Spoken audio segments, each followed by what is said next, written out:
Olá, minhas queridas alunas, meus queridos alunos, bem-vindos ao nosso segundo módulo do curso Treinamento Linguagens UFO.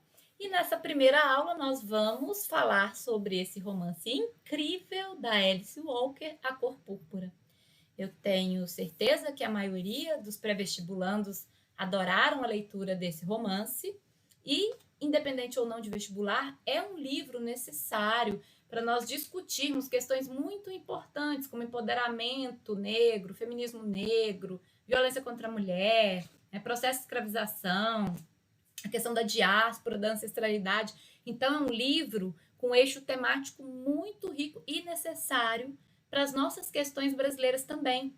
Não é porque o livro é ambientado na Geórgia, não é porque o livro, a história se passa nos Estados Unidos, que a gente tem que olvidar e obliterar e esquecer, do nosso contexto histórico.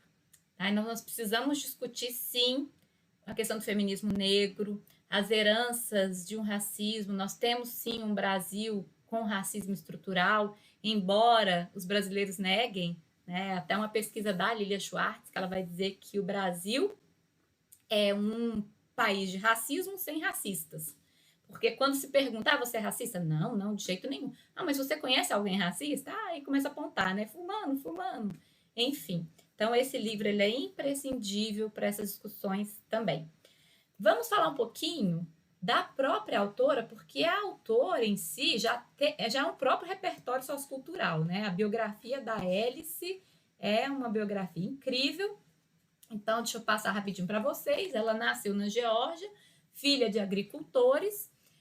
Aos 8 anos, acontece um acidente com arma de chumbinho, ela perde o olho, salvo engano, direito, e mesmo assim, ela não deixou de enxergar e de ver para além do seu tempo, né? Na década de 60, ela ganha uma bolsa na Universidade de Nova York, já começa a atuar como militante negra, tá? Lembrando que em 1965 nós vamos ter uma importância muito histórica da luta dos direitos civis, contra, né, a gente sabe contra a segregação e a discriminação étnico-racial nos Estados Unidos. Então, nesse período da década de 60, há uma efervescência, há um fortalecimento cultural, essa valorização da cultura negra.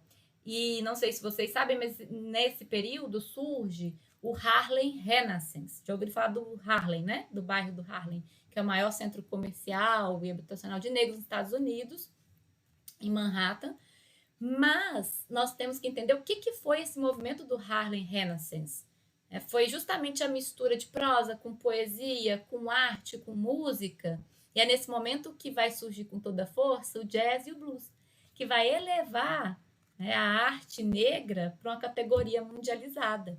Então, observem que esse é o período, há muita publicação de livros afrodescendentes. Então, há aqui nesse período realmente uma grande conquista para a literatura negra estadunidense. Beleza? A Alice, ela começa a publicar em 67 um livro de contos, em que vai aparecer pela primeira vez esse termo aqui, que ela vai cunhar, que é o humanismo. Tá? Alguns críticos fazem a diferença em relação ao feminismo negro, e a própria Alice também.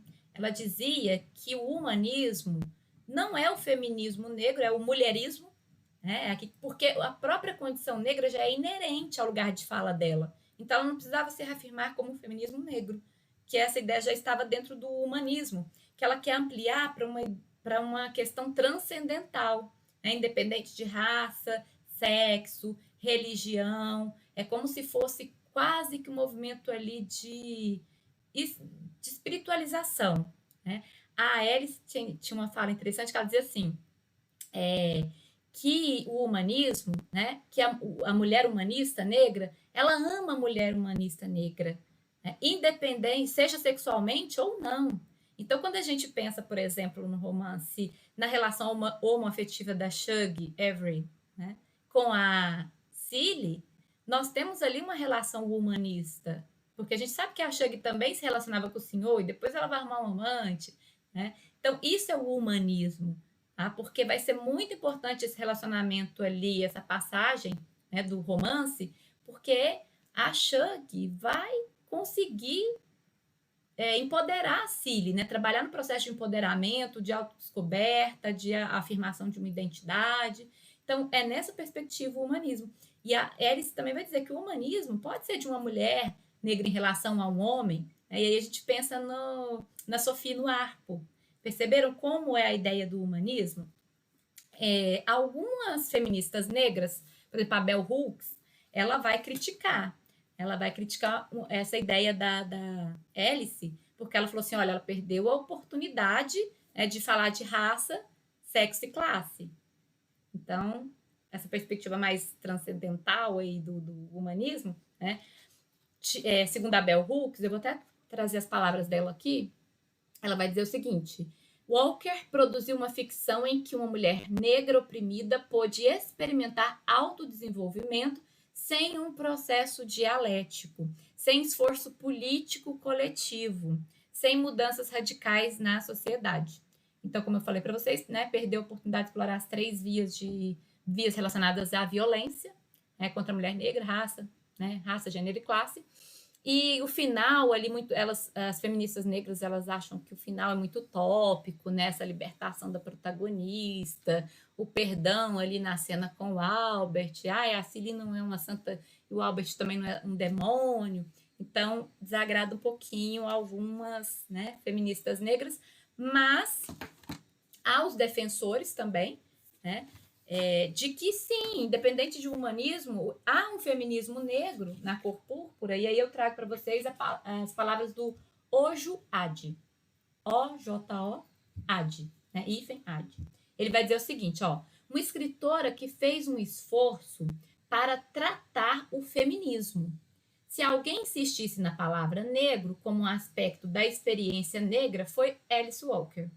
Seu romance vencedor, ganhou o prêmio Pulitzer, tá? A Cor Púrpura é uma história de sobrevivência. Sobrevivência da mulher negra. Sobrevivência da cultura negra. África e América juntas, porque a gente vai ver essa questão da diáspora também no romance, né? África e América juntas na pessoa de 2 jovens, cada uma dando de si para segurar a solidariedade que ambas simbolizam. Então, a gente vai ver também da questão da Annette com a Cilly, né? De quando a Annette vai para a África, e há todo um resgate ali da ancestralidade. Mas isso vai ser assunto para outra videoaula, tá bom? Então, ficou claro o que é essa questão do humanismo? Para a gente fechar essa primeira parte, eu quero falar um pouquinho da estrutura da obra, porque essa estrutura ela é bem importante. Tá? Nós temos um romance que nós chamamos de romance epistolar, porque são cartas que que a Cilly vai escrever para Deus, e depois, em dado momento da narrativa, Deus sai de cena como o interlocutor, né? E aparece a Annette. Tá? Então, são 90 cartas, 70 delas são assinadas pela Cilly, 20 e poucas pela Annette, e há ali um revezamento de voz narrativa. Esse romance, A Cor Púrpura, é o que nós chamamos na literatura, não se assustem com esse nome, tá? Não precisa saber disso para a prova da UF, não. Bildungsroman, nem sei falar porque é alemão, mas enfim, eu quero que vocês escrevam, caso seja uma questão de segunda fase, romance de formação, que é a tradução. Tá? É um romance de formação social. Por quê? Por que é um romance de formação? Porque é uma função pedagógica, uma função didática, né? De uma transformação pessoal e social. Então, o romance que tem esse objetivo pedagógico, didático, de passar um ensinamento, né, e mostrar uma transformação social e pessoal, a gente chama de romance de formação, beleza? Então, essa nomenclatura é interessante para a sua prova.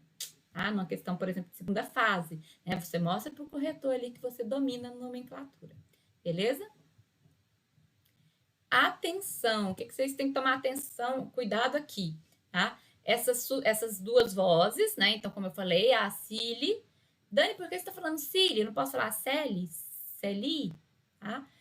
É porque vocês vão ver que Cilly se aproxima de uma palavra em inglês, silly, né? S-I-L-L-Y, que é boba. Então, é importante a gente também trazer o modo como se pronuncia, porque o nome da Cília está ligado a essa ideia da ingenuidade, tá? Então, por isso que eu estou dizendo Cília.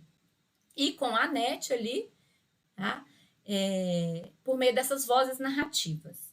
O que nós temos de importantíssimo nessas cartas? Então, vamos lá para a gente encerrar esse primeiro módulo. Tá? Nós temos, antes de abrir a primeira carta, uma voz polifônica. O que é uma voz polifônica? É uma voz que está fora, que não é da narradora. Né? Quem é que escreve as cartas? A Cília, né? E depois a Anete. Mas essa voz que fala aqui não é da Cília nem da Anete. Nessa epígrafe. Essa epígrafe aqui, ó, perigosa de parecer em prova. Então, prestem atenção. É melhor você nunca contar para ninguém, só para Deus. Isso mataria sua mamãe. Quem é que disse isso? Olha a questão da enunciação e do enunciado. O enunciado é isso que está dito aqui. Mas quem é que enunciou? O agressor, o estuprador. Né? É a fala do Alfonso, tá? Que ela achava que era o pai dela, que a estuprava. Desse estupro originam-se 2 crianças, né, que ele aparta ali da Cília.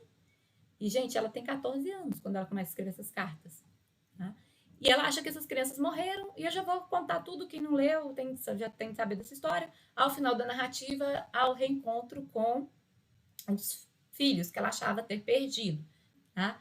Mas essa construção aqui... Aí depois ela vai descobrir também que o Alfonso, né, que o pai, na verdade, é padrasto. Tá? Então, isso aqui é a chantagem do silenciamento. Eu queria que vocês anotassem isso, tá? É a chantagem do abusador. Então, você não pode contar para ninguém. Né? E é por isso que ela recorre às cartas, como se fosse uma função ali de espelhamento mesmo, né? De alteridade. Eu tenho que, se eu não posso falar, se eu tenho que me silenciar, eu vou escrever. E eu vou escrever para quem tudo vê, para quem tudo sabe, para alguém que é onipresente. Aí tem uma construção inicial no romance, que a gente vai discutir também a questão da religiosidade, tá? De um Deus cristão, né? De um Deus teológico, homem branco, de barba branca, aquela, né, que está vendo o pecado e que vai te punir. E isso vai ser desconstruído ao final do romance, é uma parte belíssima, né? De como ela vai ressignificar também Deus. Então, anotem isso, né? Porque ela se sente culpada, porque ela acha que ali é um incesto, aquela coisa toda, que é o pai dela, e ela não pode contar para ninguém. Então, ela começa a escrever cartas para Deus. Tá? Outro detalhe importante, deixa eu avançar aqui mais um pouquinho. Essa lei do silêncio, né? Esse silenciamento por meio de cartas, ela começa então a primeira carta e diz assim: eu tenho 14 anos. Eu sou. E está riscado no romance. Tem um travessão em cima do eu sou. Ou seja, ela não tem identidade, ela não é. Ela não tem um lugar de fala.